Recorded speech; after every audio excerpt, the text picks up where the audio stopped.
আসসালামু আলাইকুম ওরহমতুল্লাহ। তোমরা কেমন আছো সবাই? আশা করি অনেক ভালো আছো। ইংলিশ মজার আজকের আয়োজনে তোমাদের সবাইকে অভিনন্দন। শুকরিয়া মহান আল্লাহর কাছে, আলহামদুলিল্লাহ। আমরা 50 বেসিক ক্লাসের দ্বিতীয়তম দিনে হাজির হতে পেরেছি, আলহামদুলিল্লাহ। যারা নতুন করে আমার সঙ্গে যুক্ত হয়েছে আজকের এই লাইভে, তারা হয়তো বা একটু অবাক হয়ে যেতে পারো যে আজকে যদি ক্লাস 2 হয় তাহলে 1 কোথায়। আসলে 1 ক্লাস আমি অলরেডি নিয়েছি। তো এই যে একটা সমস্যা, একটা ক্লাস তোমরা খুঁজে পাচ্ছ না, নাম্বার 2 এটা, এভাবে করে আমি 50টা ক্লাস নেব। এই 50টা ক্লাস তোমার জীবনের জন্য হবে একেবারে যুগান্তকারী একটি ঘটনা। তুমি যে মানেরই শিক্ষার্থী হও না কেন, যে প্রিপারেশনে তুমি নাও না কেন, এই 50টি ক্লাস তোমার জন্য হবে অনবদ্য। সো এই 50টি ক্লাস তুমি যদি সাজিয়ে গুছিয়ে একসাথে পেতে চাও, এই ক্লাসের লেকচার শিট, আমি যা যা দেব পরীক্ষা, তোমার যত সমস্যা, তোমার মনের কথাগুলো বলতে চাও, দয়া করে একটা জায়গায় যুক্ত হয়ে থাকো। এই 50 বেসিক ক্লাসের এই আয়োজনে তোমরা যারা প্রথম থেকে শেষ পর্যন্ত থাকবে বলে নিয়ত করেছো, তারা এই একটা জায়গায় যুক্ত হয়ে যাও। প্রিমিয়াম সাপোর্ট পাবে। হয়ে যাওয়া সমস্ত ক্লাসের এক্সক্লুসিভ লেকচার শিট, পিডিএফ, নির্ধারিত টপিক শেষে সেটার উপরে পরীক্ষা। কেন ইংরেজি পারো না সে বিষয়ে আমি সার্বক্ষণিক মনিটরিং করব, তোমাদের কথা শুনব। সব কিছু একসাথে সাজানো গোছানোভাবে পেয়ে যাবে কোর্সটি শুরু থেকে শেষ পর্যন্ত। যত ক্লাস হবে সবগুলো চমৎকার করে সাজানো থাকবে সেখানে এই পেইড ব্যাচে, যাতে করে প্রত্যেকেই ভর্তি হতে পারো এবং হেলায় ফেলায় ক্লাসগুলোকে নষ্ট না করো, সেই জন্য একটা কোর্স ফি করা হয়েছে। এবং এটাকে কোর্স ফি বলাটাও খুব বেশি সমীচীন হবে না, কারণ কোর্স ফি এত কম হয় না। সো তোমাদের কথা বিবেচনায় 1500 টাকার এই কোর্সটা, 1500 টাকার এই কোর্সটা অল্প কিছুদিনের জন্য আমি 301 টাকা করে দিয়েছি। কত? 301 টাকা করে দিয়েছি। Can imagine? প্রত্যেকে যেন যুক্ত হতে পারো। কারণ দেখো, যখন তুমি লাইভ ক্লাস করো তখন কিন্তু তুমি নোটস করতে পারো না। নোটস করবে নাকি আমার কথা শুনবে, এই দুইটা করতে যেয়ে তুমি অনেক সময় গুরুত্বপূর্ণ কথাগুলো মিস করো। তো যার কারণে আমি বলবো যে খাতা কলম সাথে নিয়ে তুমি জাস্ট ক্লাস করবে। ক্লাসটি শেষ হওয়া মাত্র এই ক্লাসের লেকচার শিট বা পিডিএফটা তুমি সেই সিক্রেট গ্রুপে পেইড ব্যাচে তুমি পেয়ে যাবে। ভর্তি হওয়ার নিয়মাবলী থাকবে এই ক্লাসের পরেই প্রথম কমেন্টে। সো এটি সবার জন্য, যাতে করে তোমরা অবহেলা না করো। একটা কোর্স হচ্ছে গুরুত্বপূর্ণ। ব্যাস এই কথাটুকু বলার। আমি কমেন্টে নজর রাখছি, তোমরা অনেকেই আমাকে সালাম দিয়েছ। ওয়ালাইকুম আসসালাম রহমতুল্লাহ। অনেকে জিজ্ঞাসা, স্যার আপনি কেমন আছেন? শুক্রিয়া, আলহামদুলিল্লাহ আমি বেশ ভালো আছি। ওকে, ক্লাসের শুরুতেই ভিডিওটা একটু শেয়ার করে দাও ক্লাসটা, যাতে করে খুব কাছের মানুষজন জানতে পারে। আর এমনিতেই তুমি আমার প্রিয়, তার থেকেও আরও বেশি প্রিয় যদি হতে চাও, একটু শেয়ার দিয়ে একটু ডান লিখে দাও। যারা এনরোল করেছো একটু ওয়েট করো, দ্রুতই তোমরা গ্রুপে যুক্ত হয়ে যাবে।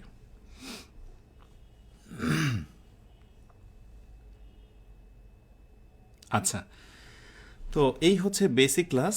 আমাদের আলোচ্য বিষয়, গত ক্লাস যারা মিস করেছো তারা একটু দেখে নাও। গত ক্লাস আমরা যেটি নিয়ে কথা বলেছিলাম, মৌলিক বিষয়গুলো নিয়ে কথা বলছি আমরা। আগে হচ্ছে সাবজেক্ট, এরপরে ভার, এরপরে তোমাদেরকে গতদিন আমি অবজেক্ট চিনিয়েছিলাম। একটু মনে করে দেখো, এটা কিন্তু আমাদের বেসিক ক্লাস 1-এর মূল শিরোনাম ছিল। এর সঙ্গে আর অনেক কিছু আমরা জেনেছি। আজকে আমরা একটু অন্য কিছু জানার চেষ্টা করব, অর্থাৎ বেসিকের সঙ্গে রিলেটেড যেটা। আস্তে আস্তে করে বলে রাখি, আমরা একেবারে অ্যাডভান্স লেভেলে পৌঁছে যাব। এবং আমি কিন্তু এটা সর্বদাই ভাবি যে তোমরা আমার সঙ্গে যারা যুক্ত আছো সব ক্যাটাগরি স্টুডেন্ট আছো, সব ধরনের। সো দুর্বল, মিডিয়াম অথবা অ্যাডভান্স লেভেল সবার কথাই আমাকে ভাবতে হয়। সাথে লেগে থাকো, হয়তো বা তুমিও শিখতে পারবে কিছু একটা। সো আজকে আমরা বেসিকলি ভার্ব এবং কমপ্লিমেন্ট, ভার্ব এবং কমপ্লিমেন্ট, এই দুইটা জিনিস সম্পর্কে একটু জানার চেষ্টা করব। সো এটি হচ্ছে আমাদের শিরোনাম, ভার্ব এবং কমপ্লিমেন্ট। আর যদি আমি বলি যেটা আবার কোন ধরনের ভার্ব, তাহলে আমি স্পেসিফিকভাবে লিখে দেব লিঙ্কিং ভার্ব। আমি মানছি যে তুমি লিঙ্কিং ভার্ব চেনো না, সেটা আমি তোমাকে চেনাবো। আমি জানি তুমি জানো না যে কমপ্লিমেন্ট কি, ইটস ওকে, আমি তোমাকে সেটি জানাবো। সাথে লেগে থাকো। সো এটি হচ্ছে আমাদের একটি শিরোনাম। সো চাইলে আমরা একটু অন্য কালার করে দিতে পারি। ওকে, সো আমি এখানে জাস্ট এই কালারটি ইউজ করছি। এটা হচ্ছে আমাদের শিরোনাম, লিঙ্কিং ভার্ব এবং কমপ্লিমেন্ট। দেখো, যখন আমরা সাধারণ একটা বাক্য লিখি, যেমন ধরো আমি একটা বাক্য লিখলাম যে Rita writes a letter, Rita writes a letter. আরেকটাতে লিখলাম হচ্ছে যে রিতা ইজ আ রাইটার। দেখো, যারা শুরু থেকে শুরু করছো তাদের কাছে দুইটা বাক্য দেখে প্রায় একই রকম মনে হবে। কেমন?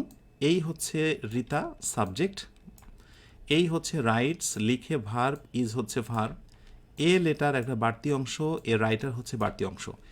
খোলা চোখে তোমার কাছে দেখতে হয়তো বা একই রকম মনে হবে, কিন্তু এখানেই হচ্ছে মূল ঘটনা। আমরা প্রথম বাক্যটায় গত ক্লাস থেকে শিখেছিলাম, প্রথমে যে অংশটি বসেছে রিতা, ইটস সাবজেক্ট, আমরা শর্টকাটে সাব লিখলাম। আর এরপরে যেটি রয়েছে সেটি হচ্ছে ভার্ব, এই যে আমরা ভার্ব লিখলাম, এই হচ্ছে রাইটস, ইটস আ ভার্ব। আর সবার শেষে যেটা আছে সেটা হচ্ছে অবজেক্ট। আর আজকে আমরা যেটা শিখছি বা শিখব সেটা হচ্ছে, প্রথমটা হলো সাবজেক্ট, এরপরে মাঝখানে একটা ভার্ব আছে, তারপরে আছে রাইটার যেটির নাম হচ্ছে কমপ্লিমেন্ট।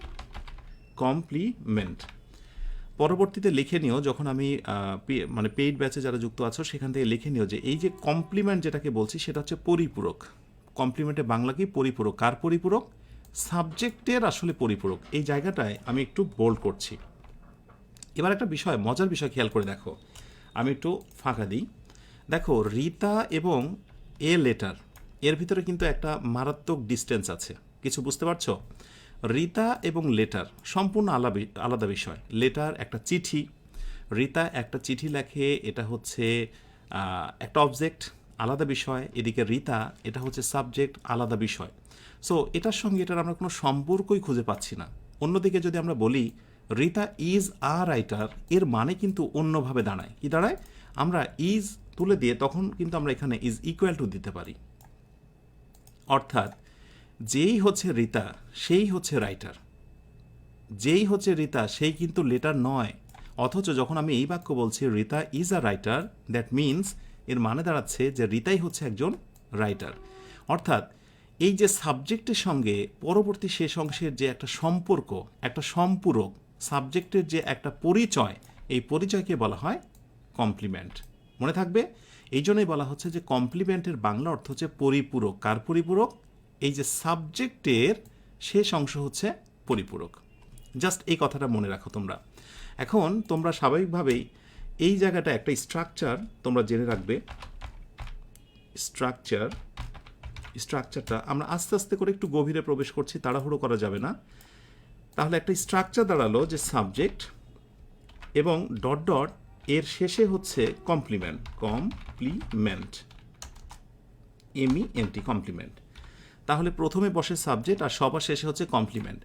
এই যে মাঝখানে যে একটা ভার্ব বসছে, যে ভার্বের জায়গায় আমরা ইজ ইকুয়াল টু বসাতে পারি, এই ভার্বগুলো একটা বিশেষ নাম আছে। এই ভার্বগুলোর নাম হচ্ছে লিঙ্কিং ভার্ব। কি ভার্ব? Linking verb. বলো তো কেন এগুলোকে লিঙ্কিং ভার্ব বলছি? কারণ হচ্ছে এটা সাবজেক্ট এবং কমপ্লিমেন্টকে কি করে?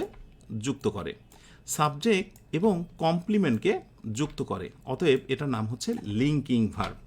জাস্ট এইটুকু মনে রাখো, এটার নাম হচ্ছে লিঙ্কিং ভার্ব। তুমি যদি শুধু এই তথ্যটুকু জানো, তাহলে আসন্ন পরীক্ষায় হয়তো বা একটা প্রশ্ন কমন পেয়ে যেতেও পারো।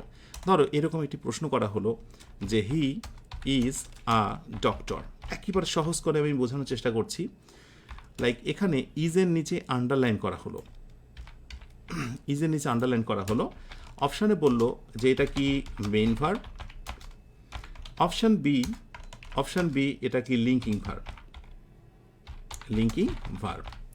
তাহলে এবার একটু আমাকে ঝড়ো গতিতে জানাও তো, হি ইজ আ ডক্টর এটাকে তুমি কি বলবে? খুবই ফানি বিষয়। একটা আনসার তো তুমি অবশ্যই পারবে, কিন্তু আরেকটা আনসার আমি গত ক্লাসে বলেছিলাম তোমাদের, মনে আছে? আচ্ছা, সেটি হলো ইজটাকে আমরা অবশ্যই বলবো লিঙ্কিং ভার্ব। কারণ এক্ষুনি দেখছি যে হি এবং ডক্টর ইজ ইকুয়াল টু, আমরা ব্যাপারটাকে এরকম বলতে পারি, যিনি হচ্ছে হি, তিনারই আরেকটি পরিচয় হচ্ছে এ ডক্টর। সুতরাং ডক্টর এবং হি একে অপরের পরিপূরক। তাহলে এটা সাবজেক্ট, আর সবশেষে যে অংশটা পরিপূরক তার নাম হচ্ছে কমপ্লিমেন্ট। এই সাবজেক্ট এবং কমপ্লিমেন্টের মাঝখানে যে ভার্বটা বসে তার নাম হচ্ছে লিঙ্কিং ভার্ব। তার নাম কি? Linking verb.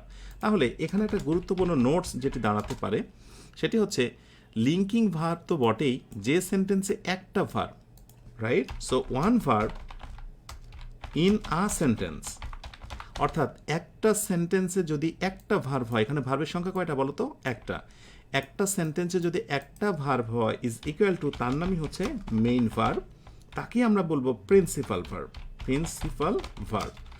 আমাকে এই কথাগুলো বলতে হচ্ছে এই কারণে, আমি বিশ্বাস রাখি যে আমার সঙ্গে যারা যুক্ত হয়েছ একেবারেই ছোটোবেলার মতো করে পড়া শিখছো আমার সঙ্গে, রাইট? সো অবাক হওয়ার কোনো কারণ নেই, মেইন মানেই প্রধান, প্রিন্সিপাল মানেই তো প্রধান, রাইট? সুতরাং যেটাই হচ্ছে মেইন ভার্ব সেটাই হচ্ছে প্রিন্সিপাল ভার্ব। তাহলে আমরা বলতেই পারি এ একটা সেন্টেন্স, একটা ভার্ব, অতএব এটি হচ্ছে মেইন ভার্ব, রাইট?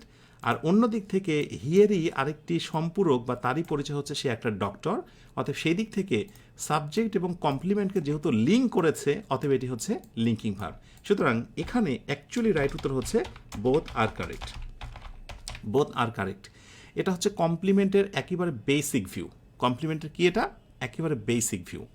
এখন কোনো কোনো সময় এই আলোচনাটাকে তুমি একটু অন্যভাবে দেখতে পারো। যেমন আমি তোমাদেরকে বলা হচ্ছে যে he is a doctor, he is a doctor. আরেকটাতে বলা হচ্ছে যে he is happy. Okay, he is a doctor আর হি ইজ হ্যাপি। এখন ডক্টরের নিচে আন্ডারলাইন করা হয়েছে, হ্যাপির নিচে আন্ডারলাইন করা হয়েছে। আমাদের সমস্যা হলো যে আমরা কোনো একটা ক্লাস করি অথবা কোনো একটা বই পড়ি, কিন্তু পড়তে যে অনেক কিছু আমরা বুঝতে পারি না। কেন পারি না? কারণ অনেক সময় দেখা যাচ্ছে যে ব্যতিক্রম কিছু শব্দ ব্যবহার করা হয়। কেমন? এবার সেগুলোর সঙ্গে তোমাকে ইন্ট্রোডিউস করি। হি ইজ আ ডক্টর, এ ডক্টরের নিচে আন্ডারলাইন করে বলা থাকতে পারে এ ডক্টরটার নাম হচ্ছে এখানে প্রেডিকেটিভ নমিনেটিভ। কি নাম? Predicative nominative. ভয় পাওয়ার কোনো কারণ নেই। তুমি হয়তো ভাবছো যে বাবারে কি কঠিন কঠিন শব্দ, প্রেডিকেটিভ নমিনেটিভ, এটা আবার কোথা থেকে আসলো? আবার কোনো একটি বইয়ে বা কেউ হয়তো আলোচনা করছে যে হি ইজ হ্যাপি, এটা হচ্ছে প্রেডিকেটিভ অ্যাডজেক্টিভ। আমি এটাকে তোমাকে শিখেছি কমপ্লিমেন্ট হিসেবে, একটু আগে শেখালাম, কারণ হি সমান সমান এ ডক্টর, হি সমান সমান হ্যাপি। অথচ অন্য কোনো স্যার, অন্য কোনো বইয়ে তুমি দেখছো ডক্টর এবং হ্যাপিকে বলছে প্রেডিকেটিভ নমিনেটিভ অথবা প্রেডিকেটিভ অ্যাডজেক্টিভ। তাহলে এবার একটু জিনিস জেনে রাখো, যেটাই কমপ্লিমেন্ট সেটাই হচ্ছে প্রেডিকেটিভ, যেটাই কমপ্লিমেন্ট সেটাই হচ্ছে প্রেডিকেটিভ। সো তুমি আরেকটা জিনিস ছোট্ট করে লিখে নিতে পারো, যদি একটু ভিন্নতা কোনো সময় দেখতে পেতে পারো সেটা আমি তোমাদের দেখাবো। Complement is equal to predicative, যেটাকে বিধায় বলে। হ্যাঁ, এখনকার এটি সাধারণত দেখা যায় না। উদ্দেশ্য এবং বিধায় নামে একটা চ্যাপ্টার ছিল, সাবজেক্ট অ্যান্ড প্রেডিকেট। তো এইটা একটু মনে রেখো যে কমপ্লিমেন্টকে কোনো কোনো জায়গায় তুমি প্রেডিকেটিভ হিসেবে দেখতে পেতে পারো। কি হিসেবে? প্রেডিকেটিভ। যদি কোনো নাউন সম্পর্কে আরেকটি তথ্য আসে, যদি সেটা নাউন হয়, নাউন সম্পর্কে তথ্য হয়, সেটি নাউন, তাহলে সেটি প্রেডিকেটিভ নমিনেটিভ। নমিনেটিভের ভিতরে যেটি লুকোনো থাকবে, ছোট্ট করে মনে রাখতে হবে, সেটি হচ্ছে নাউন এবং প্রোনাউন। অর্থাৎ নাউন বা প্রোনাউন সংক্রান্ত যে তথ্যগুলো থাকে, যে পরিচয়গুলো থাকে, যে পরিপূরক হয়, সেটিকে বলা হয় প্রেডিকেটিভ নমিনেটিভ। আর নাউন পরবর্তী যে গুণ দিয়ে প্রকাশ করা হয়, অ্যাডজেক্টিভ, সেটার নাম হচ্ছে প্রেডিকেটিভ অ্যাডজেক্টিভ। জাস্ট এই কমন কনসেপ্ট একটু মনে রাখো। ক্লিয়ার? আচ্ছা, হতে পারে কোনো একটি পরীক্ষায় এমন আসলো যে হি ইজ আ ডক্টর, আমি উপরে সেই বাক্যটাই নিচ্ছি, হি ইজ আ ডক্টর, এবং ইজের নিচে আন্ডারলাইন করে জাস্ট তোমাকে বলছে যে ইজটার নাম কি। অপশান এ এটার নাম হচ্ছে লিঙ্কিং ভার্ব। অপশান বি এটা হচ্ছে গিয়ে মেইন ভার্ব। খুব খুশি খুশি লাগছে বিকজ তুমি এই ধরনের জিনিসটা দেখেছো। এরপরে ধরো তোমাকে বলা হলো যে কপুলা ভার্ব। ওকে, এরপর ডিতে তোমাকে বলা হলো ধরো কাপুলেটিভ ভার্ব। ওকে, সো প্রাপ্ত ধারণা থেকে একটু বলো তো ইজটাকে তুমি কি বলবে? একটু আগে হয়তো বা আত্মবিশ্বাস অতটা ছিল না, এখন আত্মবিশ্বাস নিয়ে বলবে ইয়েস, যে সেন্টেন্সে একটা ভার্ব সেটা হচ্ছে মেইন ভার্ব, সেই সেন্টেন্সে এটা হলো মেইন ভার্ব। যে সেন্টেন্সে একটা ভার্ব সেটা হলো মেইন ভার্ব। ওকে, আর আমরা জানি যে হিয়েরই পরিপূরক বা পরিচয় হচ্ছে এ ডক্টর, অর্থাৎ দ্যাট মিনস কি দাঁড়াচ্ছে বলো তো? He is equal to a doctor. আমি প্রচুর পরিমাণে লিখছি এবং বলছি, আমি এটা ভাবছি না যে আমার সঙ্গে সবাই খুব মেরিটোরিয়াস বা মেধাবীরা যুক্ত হয়েছে। আমি সবার কথা বিবেচনা করে সহজ জিনিসগুলো আমি এক্সপ্লেন করছি। আস্তে আস্তে আমরা একটু ডিপে প্রবেশ করব। তাহলে হি সমান সমান আর ডক্টর, সাবজেক্ট এবং কমপ্লিমেন্ট, এর মাঝখানে যে ভার্বটা বসেছে সেটা লিঙ্কিং ভার্ব। ইয়েস, খুব আত্মবিশ্বাস নিয়ে তুমি এটা পারলে। কিন্তু তোমার কি জানা আছে লিঙ্কিং ভার্বেরই অপর নাম হচ্ছে কপুলা ভার্ব এবং কাপুলেটিভ ভার্ব। জাস্ট একটা জিনিসের অনেকগুলো নাম থাকে। আমরা একটা বই পড়ে, একটা স্যারের লেকচার পড়ে বুঝতে পারি না। এর পেছনে কারণই হলো যে আমরা যখন শিখি বা শেখাই, ঐচ্ছিক বা আরও কিছু জিনিস যে শেখাতে হয় সেটা হয়তো আমরা ভুলেই যাই। সো ক্যাপুলেটিভ ভার্ব, অথবা এটার আরেকটি নাম হচ্ছে কাপুলা ভার্ব, বোথ আর কারেক্ট। একটু ছোট্ট করে বলে রাখি তোমাদের, এই কাপুলা বা কাপুলেটিভ এটা মূলত ল্যাটিন একটা ওয়ার্ড থেকে এসেছে, ল্যাটিন ভাষা থেকে এসেছে। এটার উদ্দেশ্য হচ্ছে টু জয়েন, মূলত হচ্ছে টু জয়েন অথবা টু লিঙ্ক, অর্থাৎ লিঙ্ক বা যুক্ত করার ক্ষেত্রে যে ভার্বগুলো ব্যবহার করা হয় বেসিকলি সেগুলোকে কাপুলেটিভ ভার্ব বা কাপুলা ভার্ব বলে। ব্যাস, আশা করি বুঝে নিয়েছো যে কমপ্লিমেন্টকে কত নামে ডাকা হয়। সাবজেক্ট এবং ভার্বের মাঝখানে, সাবজেক্ট এবং কমপ্লিমেন্টের মাঝখানে যে ভার্ব থাকে তাকে লিঙ্কিং ভার্ব বলে। যেহেতু ভার্ব হয় একটাই, সুতরাং সেটা মেন ভার্ব হয়। আর লিঙ্কিং ভার্বের নাম হচ্ছে এতগুলো ভার্ব। প্রসঙ্গত বলি, এই প্রশ্নটা, কাপুলেটিভ ভার্বের এই প্রশ্নটা বড় বড় পরীক্ষাতে, চাকুরি পরীক্ষা, বিসিএস পরীক্ষা, অনেক জায়গাতে আমি অনেকবার আসতে দেখেছি। অথচ এই কোশ্চেন্সগুলো কিন্তু একেবারে বেসিক থেকে আসা। ক্লিয়ার? আচ্ছা, এইবার একটা মজার জায়গায় আসবো, সেটা হলো আমরা এই যে বি ভার্ব যে জায়গাটা দেখলাম, এই ভার্বের নাম কি বলতো? Linking verb. আমরা একটু ঝটপট করে দেখব list of linking verb. Linking verb আসলে কারা হতে পারে? লিঙ্কিং ভার্ব আসলে কারা হতে পারে চলো একটু দেখি আমরা। লিঙ্কিং ভার্ব প্রথমত হচ্ছে বি ভার্ব, মানে দুই ধরনের, একটা হচ্ছে রেগুলার, মানে একেবারে সহজগুলো, সবচেয়ে বেশি রেগুলার যেটা, আমি একটু অন্য কালার দিই। সো বি ভার্বগুলো যেমন হচ্ছে এম, ইজ, আর, এরপরে ওয়াজ, তারপরে হচ্ছে ওয়ার, তারপরে হচ্ছে বিন, এবং আরেকটি হচ্ছে বিং।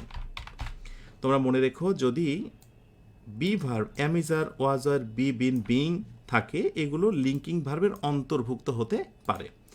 আর কিছু আছে ইরেগুলার, অর্থাৎ অনিয়মিত কিছু লিঙ্কিং ভার্ব। আমি যখন লিঙ্কিং ভার্বের কথা বলছি, তোমাদের মাথায় কি একটা জিনিস আসছে যে বি ভার্ব বা লিঙ্কিং ভার্ব মানেই হচ্ছে এরপর একটা কমপ্লিমেন্ট থাকবে। কি থাকবে? কমপ্লিমেন্ট। সো আমি ছোট্ট করে লিখতে পারি কমপ্লিমেন্ট, রাইট? সো আমরা কমপ্লিমেন্ট শেখাচ্ছি। ইরেগুলারের মধ্যে তুমি বিশেষ করে কয়েকটা পাবে, যেমন ধরো আমি বলবো যে বিকাম, ওকে, আচ্ছা ব্ল্যাক করে দিই আমরা, ওকে। সো বিকাম তুমি দেখতে পাবে, এরপর তুমি টার্ন পাবে, বিকাম, টার্ন, এরপরে হচ্ছে গ্রো, বিকাম, টার্ন, গ্রো, এরপরে হচ্ছে প্রুভ, রাইট, কোনো কিছু প্রমাণ করার জন্য, এরপর রিমেইন, এরপরে ফিল, অনুভব করা, মনে করা, অ্যাপিয়ার, দৃশ্যমান হওয়া, এরপরে ধরো সিম, মনে করা, বাংলাটা বলে দিচ্ছি, এরপরে হচ্ছে লুক, ইটিসি। এর সঙ্গে একটা ব্যতিক্রম রয়েছে যেটা প্রচুর দেখা যায়, সেটা হচ্ছে গো।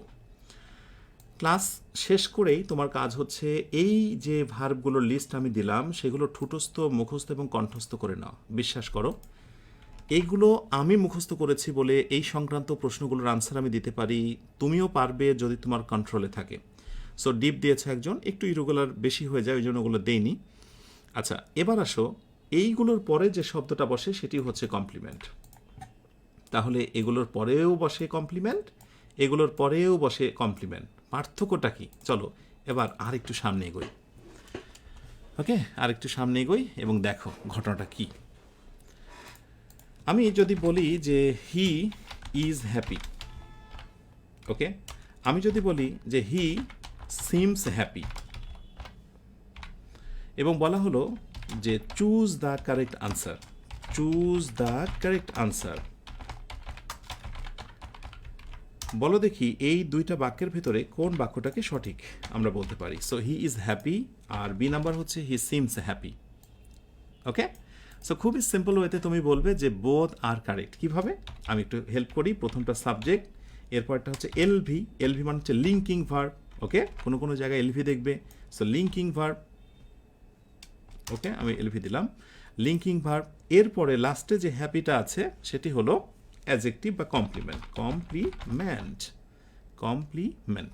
ওকে। হি সিমস হ্যাপি, এটাও কিন্তু সেম একইভাবে, প্রথমটা হচ্ছে সাবজেক্ট, মাঝখানেটা হচ্ছে লিঙ্কিং ভার্ব,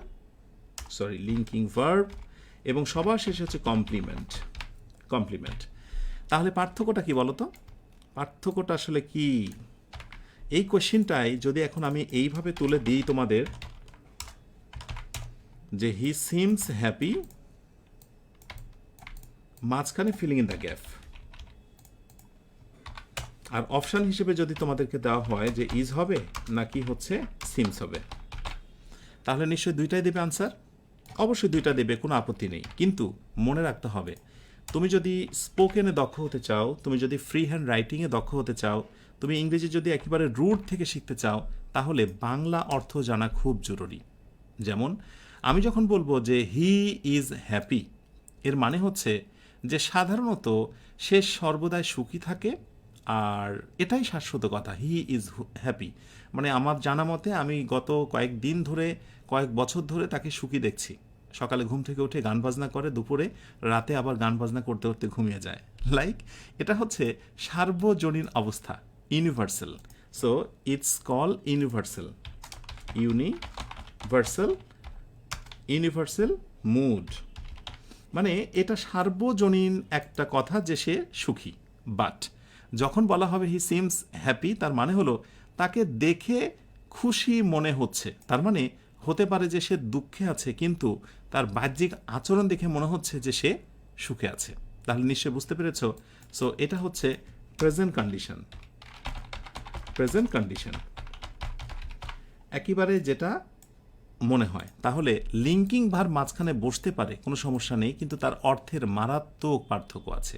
আর যদি তুমি অর্থের পার্থক্যগুলো না বুঝো, তাহলে মহা বিপর্যয় ঘটবে।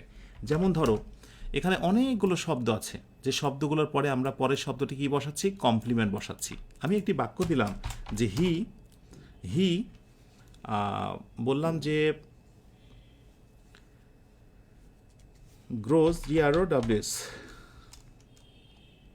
GROWS, গ্রোস ওল্ড, সে বয়স্ক হয়ে গেছে। এখন এইখানে যে গ্রোজ আমি দিয়েছি, এর মানে কি তোমাদের কি মনে হয়? গ্রো মানে কি জন্মানো? না। এই বাক্যতে গ্রো এর একটা সুন্দর অর্থ আছে, সেটি হলো গ্রো মানে হলো become. So GROW, grow is equal two হচ্ছে বিকাম। এই অর্থগুলো তোমাকে জানতে হবে। ওকে, সো অবশ্যই গ্রো মানে হচ্ছে বিকাম। এবং এরকমই আরেকটা জিনিস আছে, সেটা হচ্ছে টার্ন, TURN। যদি কোনো সময় ছোট্ট একটা পার্থক্য দেখানো হয়, কিন্তু তোমরা মনে রেখো গ্রো বা টার্ন ইজ ইকুয়াল টু হচ্ছে বিকাম, মানে কোনো কিছু হয়ে যাওয়া, কোনো কিছুতে পরিণত হওয়া বা ট্রান্সফরমেশন হওয়া। সো হি গ্রোজ ওল্ড, তার মানে হলো হি বিকেম বা হি বিকামস, সহজ করে নেবে, বিকাম ওল্ড, সে বয়স্ক হয়ে যায় বা বয়স্ক হয়ে যাচ্ছে। আশা করি বুঝতে পেরেছো যে এই লিঙ্কিং ভার্বগুলো তুমি চাইলে ব্যবহার করতে পারো, কিন্তু তার আসল অর্থ ব্যতি রেখে অন্য একটা অর্থ দেয়। সুন্দর। এই যে অনেকে লিখছো, বোথ আর কারেক্ট। ওকে, সো আমরা এইবার যে জিনিসটি জানার চেষ্টা করব, এতক্ষণ দেখছিলাম যে সাবজেক্ট, মাঝখানে হচ্ছে লিঙ্কিং ভার্ব এবং সবার শেষে হচ্ছে কমপ্লিমেন্ট। এখন আমরা জানার চেষ্টা করব যে সব শেষে যে কমপ্লিমেন্ট বেচারা বসে, এই জায়গায় কারা কারা বসতে পারে। কমপ্লিমেন্ট হতে গেলে কারা কারা বসবে, সুন্দর করে একটু লিখে নাও। কমপ্লিমেন্ট হতে গেলে তাকে অবশ্যই নাউন হতে হবে। কি হতে হবে? নাউন। কমপ্লিমেন্ট হতে গেলে তাকে অবশ্যই অ্যাডজেক্টিভ হতে হবে। কমপ্লিমেন্ট হতে গেলে তাকে অবশ্যই অ্যাডভার্ব হতে হবে। সো কমপ্লিমেন্ট তো এতক্ষণ বারবার বলছিলাম যে লিঙ্কিং ভার্বের পরেই কমপ্লিমেন্ট। এখন কমপ্লিমেন্ট হওয়ার যোগ্যতা কাদের, এটা জানতে হবে। কমপ্লিমেন্ট হতে পারে নাউন, অথবা নাউনের মতো যে শব্দগুলো কাজ করে। এখন নাউনের মতো কি শব্দ বলো তো? নাউনের মতো, যারা জানো না একটু জেনে রাখো, এখন হয়তো বা কঠিন লাগবে, শুধু ছোট্ট করে একটু জেনে রাখো। Noun is equal two noun phrase, PHRASE, phrase. তারপরে হচ্ছে নাউন ক্লজ। এখন শিখতে হবে না, শুধুমাত্র দেখে রাখো। এরপরে হচ্ছে আরেকটি চমৎকার জিনিস, সেটা হচ্ছে জেরান্ড। এই জেরান্ডটা দেখতে কেমন? যেটা হচ্ছে ভার্বের সঙ্গে একটা আইএনজি থাকে। তাহলে আমি তোমাদেরকে দেখানোর চেষ্টা করলাম যে নাউনের মতো আচরণ করে কে কে। একটা নাউন ফ্রেজ, একটা হচ্ছে নাউন ক্লজ, আর একটি হচ্ছে জেরান্ড। এই জেরান্ডটা এখন হয়তো অনেকের কাছে কঠিন লাগছে, তুমি নতুন, কিন্তু আমি যে একটা কথা বললাম, শেখার ক্ষেত্রে সবসময় তুমি সব কিছু শিখবে, দেখবে, কিন্তু একটা সময় এই জিনিসটা তোমাকে অনেক বেশি হেল্প করবে। ঠিক আছে? আচ্ছা, এরপরে আমি বললাম যে কমপ্লিমেন্টের জায়গায় বসতে পারে অ্যাজেক্টিভ। তাহলে অ্যাজেক্টিভটা কারা মূলত? চলো আমরা একটু দেখি। So adjective is equal two কারা কারা হতে পারে, আমি একটু স্টার মার্ক দিই। ওকে, বলো দেখি। একটা হতে পারে অ্যাজেক্টিভ ফ্রেজ, অ্যাজেক্টিভ ফ্রেজগুলো এখানে আসতে পারে। এবং আরেকটা জিনিস আসবে, সেটি হচ্ছে পার্টিসিপল। পার্টিসিপল, পার্টিসিপল যেটাও হচ্ছে ভার্বের সঙ্গে আইএনজি, ভার্বের সঙ্গে আইএনজি। ইংরেজি কঠিন কোথায় থেকে লাগা শুরু হয় জানো? এই জায়গা থেকে ইংরেজি কঠিন লাগা শুরু হয় যে স্যার একটু আগে বললেন যে জেরান, এটা হচ্ছে ভার্বের সঙ্গে আইএনজি করলে জেরান হয়, আবার এখনই বলছেন পার্টিসিপল নামের একটা জিনিস আছে ইংরেজিতে, ওটাও ভার্বের সঙ্গে আইএনজি। জিনিসটা দেখতে একই রকম কিন্তু নাম আলাদা। হ্যাঁ, এখানে হচ্ছে পার্থক্য। জেরান এটি মূলত আচরণ করবে, মূল কাজ করবে নাউনের মতো। ওকে, আর যেটা হলো পার্টিসিপল ভার্বের সঙ্গে আইএনজি, সেটা মূলত কাজ করবে অ্যাডজেক্টিভের মতো। সুতরাং যারা ইংরেজি শেকড় থেকে শিখছে, যখনই তাদেরকে জেরান্ডের কথা বলা হবে বা কোথাও জেরান্ড দেখতে পাবে, তার মাথায় প্রথমে আসবে আচ্ছা জেরান্ড তো আমি বললাম, ওকে ভার্বের সঙ্গে আইএনজি হয়েছে, দেখি তো শব্দটা কি নাউনের মতো আচরণ করছে কিনা। যদি নাউনের মতো আচরণ করে তাহলে তাকে আমি জেরান্ড বলবো। আর ভার্বের সঙ্গে আইএনজি, তার নাম পার্টিসিপল, ভালো কথা, বা জেরান্ড, দেখি তো অ্যাডজেক্টিভের মতো আচরণ করছে কিনা। যদি অ্যাডজেক্টিভের মতো আচরণ করে তার নাম হচ্ছে পার্টিসিপল, যদি নাউনের মতো আচরণ করে তার নাম হচ্ছে জেরান্ড। এই জেরান্ড এবং পার্টিসিপল নিয়ে একটা সময় আমি অনেক কথা বলবো, আগে একটু একটু করে আমরা অ্যাডভান্স লেভেলে পৌঁছে যাই। ফ্রেজ একটু বানান ভুল হয়েছে, ওকে। এরপরে আরেকটি শব্দ কমপ্লিমেন্ট হতে পারে, সেটি হলো অ্যাডভার্ব। সেটি কি? অ্যাডভার্ব। অ্যাডভার্বের মধ্যে কি কি রয়েছে বলতো? সিঙ্গেল ওয়ার্ড অথবা adverb phrase, adverb, adverbial phrase. তাহলে আমরা শক্তপুক্তভাবে জেনে নেব যে কমপ্লিমেন্ট তো এতক্ষণ মেনে নিলাম, কিন্তু কমপ্লিমেন্ট হতে গেলে শব্দটাকে নাউন হতে হবে, অ্যাডজেক্টিভ হতে হবে অথবা অ্যাডভার্ব হতে হবে। এখন আসো, আমি লেকচার তোমাদের 1-এ একটি কথা বলেছিলাম যে ইংরেজিতে কিছু জিনিস আছে যেটা হচ্ছে মুখস্থ অংশ, ভোকাবুলারি, ভোকাবুলারি, রাইট? এই ভোকাবুলারিগুলো তুমি যদি কন্ট্রোলে না রাখো, মুখস্থ করার মতো বিষয়গুলো যদি তোমার নখ দর্পণে না থাকে, তাহলে কিন্তু তুমি আমার ক্লাস কেন, সবচাইতে ভালো একজন টিচারের ক্লাসও তুমি করে বুঝতে পারবে না, সবচেয়ে ভালো একটা বই পড়েও তুমি বুঝতে পারবে না। আর এই জন্য আমি তোমাদের গত ক্লাসে বলেছিলাম যে হাতে গোনা কিছু নাউন, এরপরে হচ্ছে ভার্ব, এরপরে হচ্ছে মোস্ট ইম্পর্টেন্ট অ্যাডজেক্টিভ, এরপরে হচ্ছে অ্যাডভার্ব, এই শব্দগুলোর আমি একটা লিস্ট তোমাদেরকে দেব, এই শব্দগুলোর একটা লিস্ট আমি তোমাদেরকে দেব। ওকে, নাউন, ভার্ব, অ্যাডজেক্টিভ এবং অ্যাডভার্ব, যেইটা অলরেডি যারা পেইড ব্যাচে যুক্ত হয়েছো, পেইড ব্যাচে ওই যে নামমাত্র কোর্স ফি দিয়ে সেখানে পেয়ে যাচ্ছ ইনশাল্লাহ, ওখানে ধারাবাহিকভাবে দিচ্ছি। অর্থাৎ একটা শব্দের যতগুলো ফরম্যাট আছে সেইটা জানা যে কত জরুরি। যেমন বিউটি, ওকে, এরপরে হচ্ছে BEAUTIFY, বিউটিফাই শব্দটা ভার্ব, এরপর পরেরটা হচ্ছে বিউটিফুল এবং পরেরটা হচ্ছে বিউটিফুলি। আমি উপরে যে শব্দগুলো লিখেছি সেইগুলোরই হচ্ছে এইটা ফর্ম। বিউটি শব্দটি হচ্ছে নাউন, সৌন্দর্য। বিউটিফাই সুন্দর করা, এটা হচ্ছে ভার্ব। বিউটিফুল এই শব্দটি হচ্ছে অ্যাডজেক্টিভ। বিউটিফুলি এই শব্দটি হচ্ছে অ্যাডভার্ব। এরকম আমি পারতপক্ষে তোমাদেরকে মোটামুটি 300 থেকে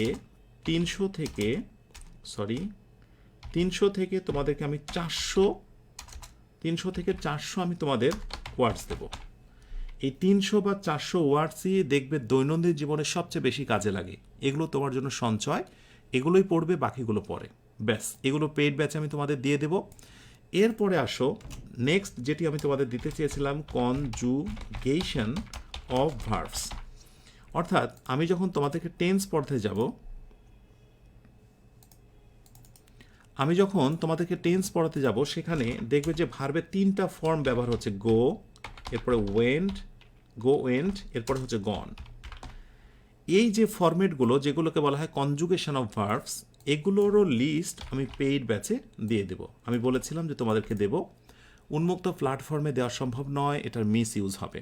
সো যারা পেইড ব্যাচে আছো, একেবারে সিলেক্টেড কনজুগেশন অফ ভার্বস, আমি সেখানে দেব তোমাদের 200 দিয়ে দেবো তোমাদের সেখানে।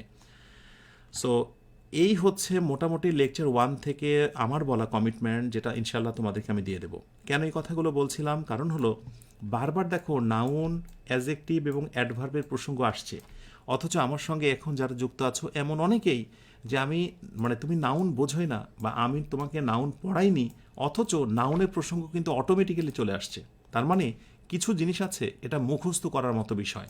এটা যদি মুখস্থ থাকে তাহলে আমার পড়া তুমি বুঝবে, অমুক তমুক স্যার ভাইয়া অথবা চমৎকার একটা বই কিনেও দারুণভাবে তুমি এটা বুঝতে পারবে। এই যে বুঝতে পারো না, এর পেছনে কারণ হলো কিছু বেসিক বা ফান্ডামেন্টাল জায়গায় তোমার সমস্যা, রাইট? সো যেগুলো বলছি এগুলো একটু শোনার চেষ্টা করো, আশা করি অনেক বেশি কাজে দেবে। আচ্ছা, তাহলে যেটি বলছিলাম যে কমপ্লিমেন্ট যারা হতে পারে সেটা হচ্ছে নাউন, অ্যাডজেক্টিভ এবং হচ্ছে অ্যাডভার্ব। এবার আসো আরেকটু আমরা সামনে এগোই। ওকে, তাহলে তোমরা আমাকে একটু বলো দেখি, আমি যদি একটা বাক্য লিখি এইটা, যেমন হি ইজ আ ডক্টর। আমি যদি বলি হি ইজ হ্যাপি, আর আমি বলি যদি হি ইজ হেয়ার, আর আমি তোমাকে যদি বলি ডক্টরের নাম কি, হ্যাপির নাম কি, হেয়ারের নাম কি, তাহলে নিশ্চয় বলতে পারবে যিনি হি তিনি ডক্টর, অতএব ডক্টর কমপ্লিমেন্ট। যিনি হি তিনি বর্তমানে হ্যাপি বা সুখী আছেন, অতএব হ্যাপি হচ্ছে কমপ্লিমেন্ট। যিনি হি তিনারই অবস্থান হচ্ছে এখানে, অতএব হেয়ারটার নাম হচ্ছে কমপ্লিমেন্ট।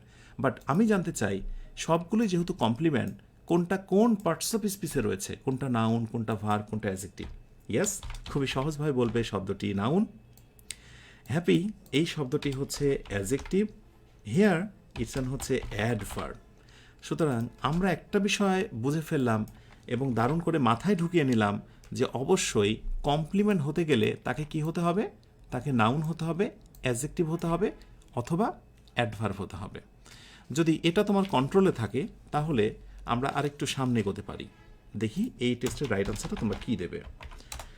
ধরো বললাম যে it is filling in the gap. এটা ইট ইজটা কিন্তু linking verb.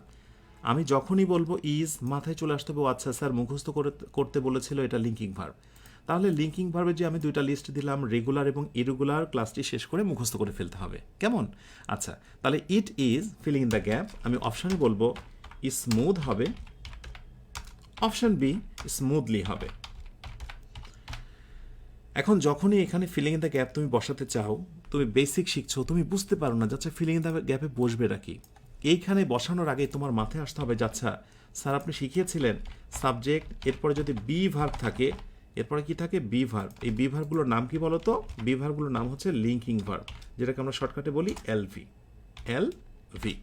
So subject, be verb এবং হচ্ছে linking verb, subject, be verb এবং হচ্ছে লিঙ্কিং ভার্ব। এর পরবর্তীতে আমরা যেটা বসাই সেটার নাম হচ্ছে কি? কমপ্লিমেন্ট, তাই তো? এখন বি ভার্বের পর ইজের পরে কি বসবে? অবশ্যই নাউন বসবে, অ্যাডজেক্টিভ বসবে অথবা অ্যাডভার্ব বসবে, এটাই তো স্বাভাবিক, তাই না? কিন্তু আমি যদি বলি যে ইট ইজ স্মুথলি, এটা কোনো বাক্য হতে পারে? বাক্য হতে পারে না। সাবজেক্টের পরে বি ভার্ব যদি থাকে, বি ভার্ব আছে, এরপরে যেটি বসবে সেটি হচ্ছে adjective. So it is smooth, smoothly নয়। অ্যাডভার্ব কোথায় বসে? বি ভার্বের পরে বসে, কিন্তু অর্থের একটা সামঞ্জস্য আছে। আমি বলতেই পারি হি ইজ হেয়ার, সে এখানে, কিন্তু এটা বলা যায় ইট ইজ স্মুথলি, এটা স্মুথলি বা প্রশান্তিভাবে, শান্তভাবে, এমন কোনো অর্থ হয়? হয় না। আমি যখন তোমাদেরকে ইংরেজি শেখাচ্ছি একটা কথা মনে রাখবে, যত রুলসই আমি শেখাই না কেন, সমস্ত রুলসের সঙ্গে কিন্তু বাংলা মিনিংয়ের একটা চমৎকার সম্পর্ক আছে, এটা অবশ্যই তোমাকে বুঝতে হবে। চমৎকারভাবেই এই বাংলা বিষয়গুলোকে তোমরা সর্বদাই প্রাধান্য দেবে। ওকে, আচ্ছা, এবার আরেকটি বিষয় আমি তোমাদের সঙ্গে শেয়ার করি, যেটা প্রচুর পরিমাণে আসে, সেটা হচ্ছে বলা হলো যে it is filling in the gap. অপশানে বলা হচ্ছে বোরিং, অপশান বিতে বলা হচ্ছে বোর্ড। দেখো ইজের পরে আমরা যে শব্দটা বসাবো সেটা হচ্ছে অ্যাজেক্টিভ। বি ভার্বের পরে কি বসে? লিঙ্কিং ভার্বের পরে অ্যাজেক্টিভ বসে। ভালো কথা, তুমি না জানলে জেনে রাখো, বোরিং এটাও অ্যাজেক্টিভ, বোর্ড এটা হচ্ছে অ্যাজেক্টিভ, কিন্তু ওর বসবেটা কি বলো তো? এইটার জন্য তোমাকে একটা বিষয় জানতে হবে, যখন সাবজেক্ট হিসেবে কোথাও কোনো ব্যক্তি থাকে, সাবজেক্ট হিসেবে যখন কোথাও কোনো পার্সন থাকে, সাবজেক্ট হিসেবে যখন কোনো পার্সন থাকে, সাবজেক্ট হিসেবে যখন কোথাও কোনো পার্সন থাকে, ইজ ইকুয়াল টু, তোমাকে মনে রাখতে হবে অবশ্যই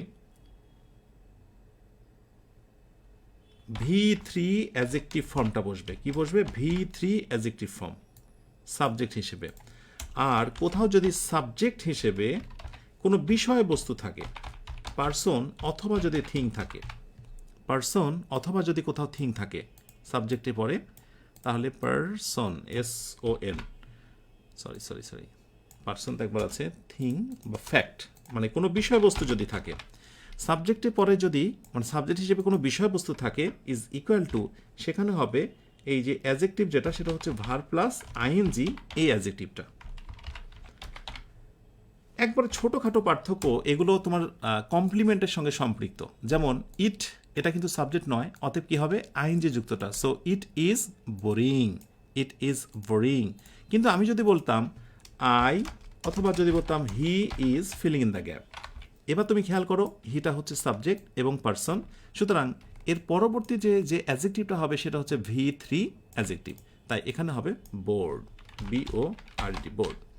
এবং ছোট্ট করে একটা নোটস তোমরা করে নাও, আমরা যখনই কোনো ভার্বের পাস্ট পার্টিসিপল করি, যেমন সাধারণত হচ্ছে গো, এরপরে হচ্ছে ওয়েন, এরপরে হচ্ছে গন, এই যে 3 নাম্বার যে ফর্মটা আছে সেটির নাম হয়ে যায় অ্যাজেক্টিভ।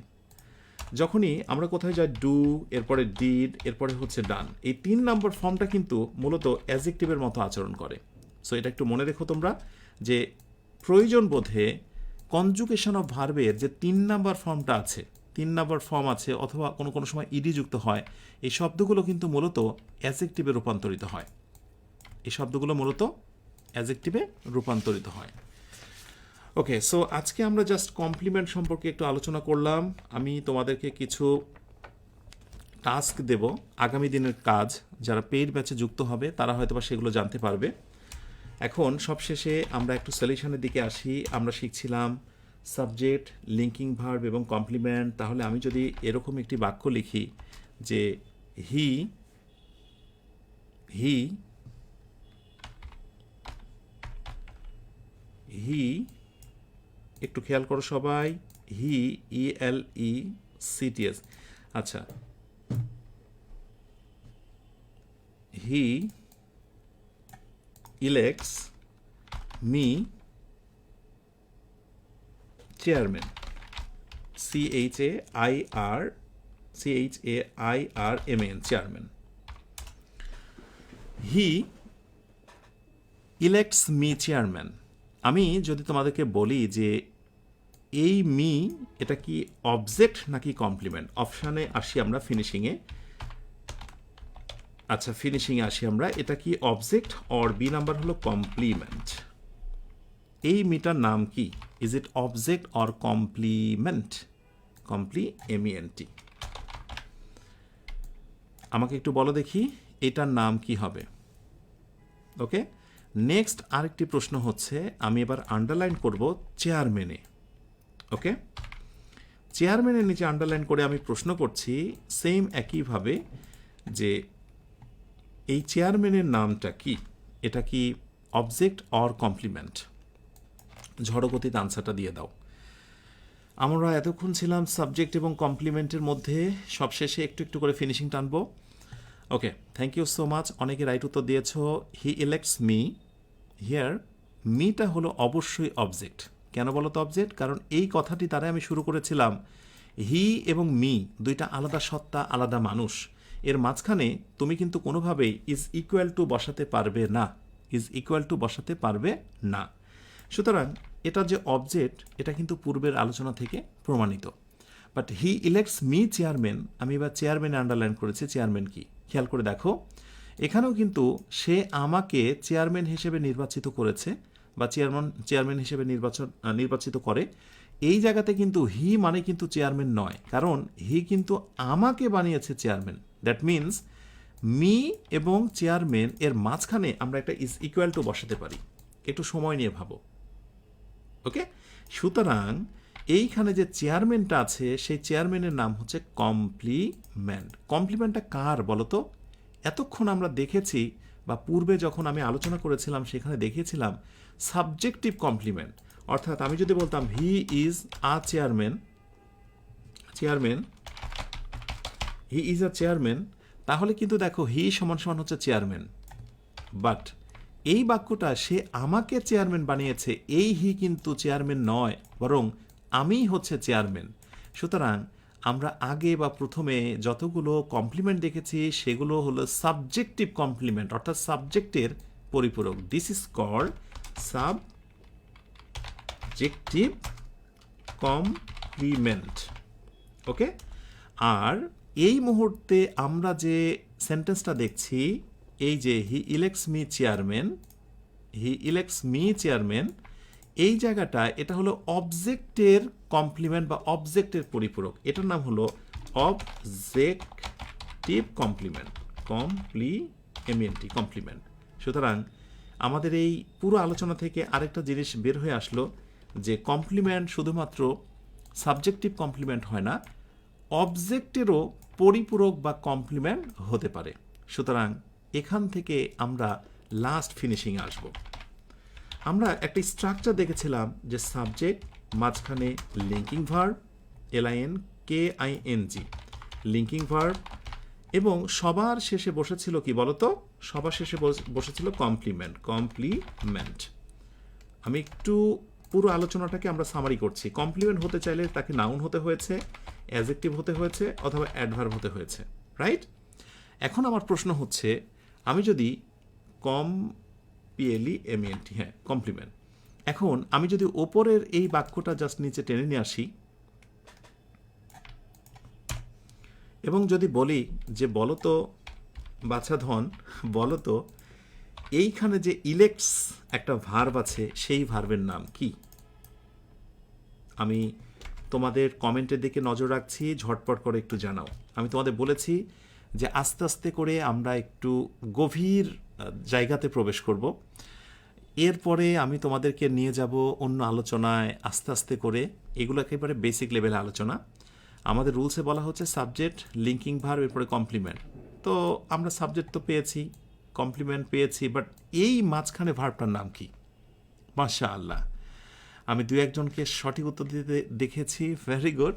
সো তোমাকে মনে রাখতে হবে, কোনো বাক্যতে যদি সাবজেক্ট থাকে, তারপরে ভার্ব থাকে, এরপরে অবজেক্ট থাকে, তারপরে যদি কমপ্লিমেন্ট থাকে, কমপ্লিমেন্ট কমপ্লিমেন্ট থাকে, খেয়াল করো, এই হচ্ছে সাবজেক্ট, এই হচ্ছে একটা ভার্ব, এই হচ্ছে অবজেক্ট, এই অবজেক্টের কমপ্লিমেন্ট হচ্ছে এটা।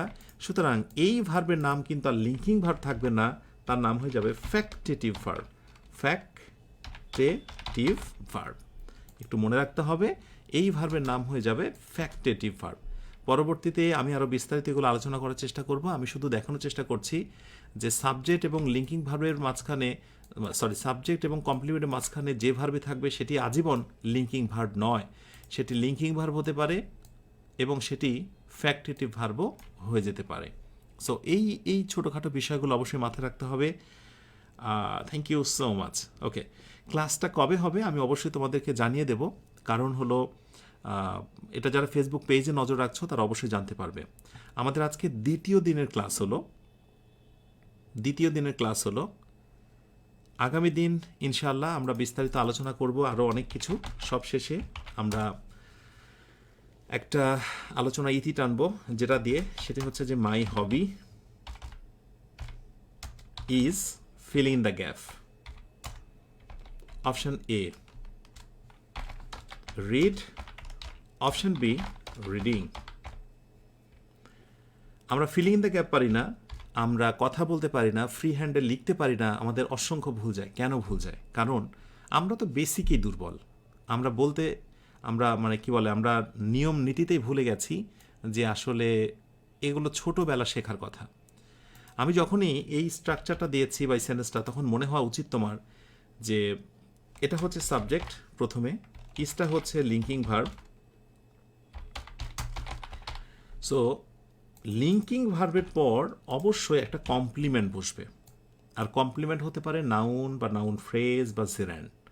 একটু মনে করে দেখো, ভার্বের সঙ্গে যখন আইএনজি হয়, যারা ভুলে গেছে একটু মনে করে দেখো, আমি লিখে দিয়েছি, এই ভার্বের সঙ্গে যখন আইএনজি হয় ইজিক্যাল টু সেটা কিন্তু জেরান্ড হয়ে যায়, আর জেরান্ডটা হচ্ছে মূলত নাউনেরই একটা ছদ্মনাম। সুতরাং এই জায়গাটায় রাইট উত্তর হচ্ছে ডেফিনেটলি জেরান্ড।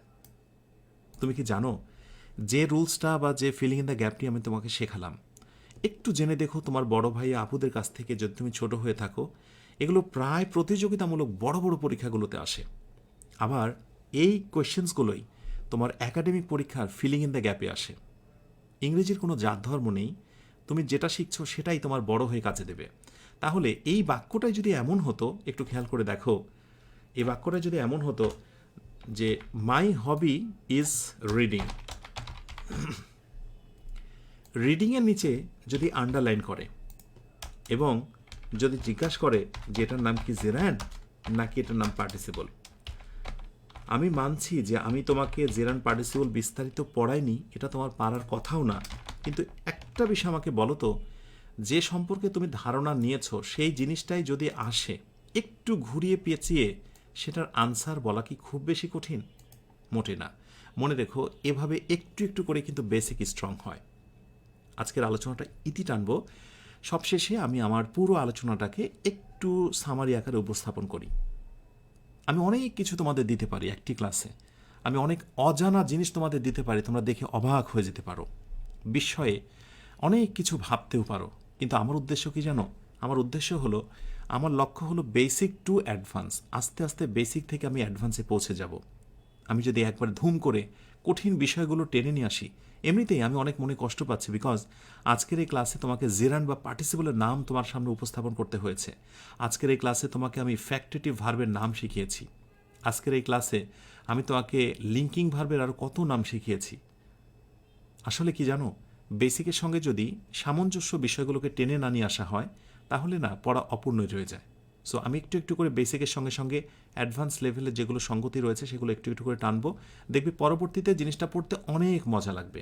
একটা নিজেকে প্রশ্ন করো তো, যখন আমি তোমাদের জেরান্ড এবং পার্টিসিপল নামক একটি অধ্যায় পড়াবো এবং যখন বলবো যে আজকে আমি তোমাদেরকে জেরান্ড এবং পার্টিসিপল পড়াবো, সেই দিন কি তোমার মনে হবে না যে ও আচ্ছা আচ্ছা, জেরান্ড বা পার্টিসিপল নামের একটা জিনিসের কথা আমি শুনেছিলাম? এটা কি মনে হবে না তোমার? তোমার কি মনে হবে না যে ও আচ্ছা স্যার, আপনি বলেছিলেন জেরান্ড বা পার্টিসিপল মানে হলো ভার্বের সাথে আইএনজি? এটা কি মনে হবে না? তোমার কি মনে হবে না যে জেরান্ড হচ্ছে নাউনের ছদ্মনাম? তোমার কি মনে হবে না যে পার্টিসিপল হচ্ছে অ্যাডজেক্টিভের ছদ্মনাম? এটাই হচ্ছে স্মৃতি, এটাই হচ্ছে শেখার ক্ষেত্রে একটা ভালো কিছু। যখন আমরা নতুন কোনো কিছু দেখি, সেটা মনে রাখা অনেক বেশি কঠিন হয়ে যায়, আর যা আগে দেখেছি বা একবার শুনেছি সেটা মনে রাখা অনেক বেশি সহজ হয়। আমার সঙ্গে যারা যুক্ত হয়েছ, আমাকে একটু জানাও তো, ইনশাআল্লাহ বলে সম্মতি দাও তো, প্রথম থেকে শেষ পর্যন্ত 1 to 50, এক থেকে এই 50টি ক্লাস কারা কারা করবে বলে নিয়ত করেছ? যারা করবে বলে নিয়ত করেছ, ইনশাআল্লাহ বলো, আর দ্রুত পেইড ব্যাচে ভর্তি হয়ে যাও। কারণ এই যে একটু আগে যে আমি ক্লাসটা নিলাম, সেইটার পিডিএফটাও কিন্তু আমি এখন গ্রুপে দিয়ে দেবো। কনজুগেশন অফ ভার্বসের 200 ওয়ার্ড দেবো, এরপরে ডিরেভেটিভস, নাউন ভার্ব, অ্যাজিটিভ অ্যাডভার্ব আমি সেখানে দিয়ে দেবো। প্রয়োজনীয় যা কিছু লাগবে ইনশাল্লাহ আমি সেখানে দেবো। ব্যাস, তাহলে আজকের আলোচনাটা ইতি টানি। ইতি টানার শেষে যে কথাটি বলতে চেয়েছিলাম, আমাদের আজকের আলোচনাটাকে আমরা একটু সামারি করি। আলোচ্য বিষয় ছিল সাবজেক্ট, লিঙ্কিং ভার্ব এবং কমপ্লিমেন্ট। আমরা জেনেছি সাবজেক্টের সঙ্গে কমপ্লিমেন্টের একটা দারুণ সম্পর্ক। সাবজেক্টেরই অন্য একটা পরিচয় হচ্ছে কমপ্লিমেন্ট। সাবজেক্ট এবং কমপ্লিমেন্টের মাঝখানে যে ভার্ব থাকে তার নাম হচ্ছে লিঙ্কিং ভার্ব। কোনো কোনো সময় সাবজেক্ট এবং কমপ্লিমেন্টের মাঝখানে যে ভার্ব থাকে সেটা লিঙ্কিং ভার্ব নাও হতে পারে, সেটার নাম হতে পারে ফ্যাক্টেটিভ ভার্ব, যেটা আমরা আলোচনা শেষ অংশে দেখেছি। আমরা দেখেছি যে কমপ্লিমেন্ট যে হতে চায় তাকে অবশ্যই নাউন হতে হয়, অ্যাডজেক্টিভ হতে হয় অথবা অ্যাডভার্ব হতে হয়। আমরা দেখেছি কমপ্লিমেন্টকে অনেক সময় প্রেডিকেটিভ নামে ডাকা হয়। আমরা দেখেছি সাবজেক্টের সঙ্গে যদি কমপ্লিমেন্টের সম্পর্ক থাকে তার নাম হচ্ছে প্রেডিকেটিভ নমিনেটিভ। আমরা দেখেছি সাবজেক্টের সঙ্গে যদি কমপ্লিমেন্টটা অ্যাডজেক্টিভ হয় তার নাম দেখেছি আমরা প্রেডিকেটিভ অ্যাডজেক্টিভ। ওকে, মোটামুটি এই ছিল আজকের সামারি। শেষ করছে আজকের আলোচনাটি ইনশাআল্লাহ। পরবর্তীতে কবে ক্লাস হবে, কখন হবে, অবশ্যই ফেসবুক পেজে তোমরা নজর রাখো। ইনশাআল্লাহ কথা হবে। ডে 3-র আলোচনা অবশ্যই একটু একটু করে আমরা এক্সক্লুসিভ আলোচনায় পৌঁছে যাব। পুরো আলোচনাটি কীভাবে বুঝলে, কীভাবে এনজয় করলে, সব কিছু আমাকে একটু কমেন্টে জানাও। তাহলে শেষ করে আজকের আয়োজনটি। কে কোথা থেকে আমার সঙ্গে যুক্ত হয়েছিলে, তোমার প্ল্যান, তোমার পরিকল্পনা কি, একটু ঝটপট করে আমাকে কমেন্টে জানাও। 301 টাকা দিয়ে নামমাত্র কোর্স ফি দিয়ে বেসিক এই প্রিমিয়াম ব্যাচে ভর্তি হওয়ার লিঙ্ক থাকছে প্রথম কমেন্টে। তোমাদের সবার সুন্দর দিনের প্রত্যাশায় তোমরা যে যে নিয়তে আমার সঙ্গে যুক্ত হয়েছ, মহান আল্লাহ যেন তোমাদের প্রত্যেকের মনোবাসনা পূর্ণ করেন, এই প্রত্যাশায় আজকের আয়োজনটি শেষ করছি। তোমরা সবাই অনেক ভালো থেকো, যে ভালোর শেষ নেই। সুখে থেকো, যে সুখের সীমানা নেই। এই অনন্ত শান্তির চিরন্তন প্রত্যাশায় সবাইকে শুভরাত্রি। আসসালামু আলাইকুম ওয়া রাহমাতুল্লাহ।